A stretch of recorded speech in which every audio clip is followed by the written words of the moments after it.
Bonjour à tous. Nous nous sommes peut-être déjà posé la question de savoir mais que faire pour plaire à Dieu? Y aurait-il une règle, j'allais dire un peu générale, pour toutes les situations de notre vie? Et je pense que si nous pouvions discuter ensemble, partager nos pensées sur cette question, nous aurions peut-être des réponses différentes. Et vous me diriez sans doute, oui, mais ça dépend des situations. J'ai pourtant trouvé dans la parole de Dieu un passage qui m'aide, dans toutes les situations, à comprendre quelle peut être la voix de Dieu. Nous trouvons cette parole dans la première lettre de Paul aux Corinthiens, au chapitre 10 et au verset 31.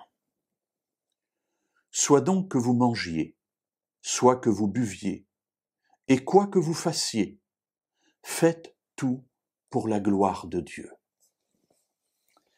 Alors, Paul décrit trois situations, soit que l'on mange ou que l'on boive, parce qu'on est là dans un contexte de nourriture et de boisson, mais il ajoute, parce qu'il sait bien que ce qu'il va dire couvre toutes les situations, soit donc que vous mangiez ou que vous buviez, et il ajoute, et quoi que vous fassiez. Donc, tout ce que nous faisons, tout ce que nous sommes, tout ce que nous pensons, tout ce que nous disons, faites tout pour la gloire de Dieu.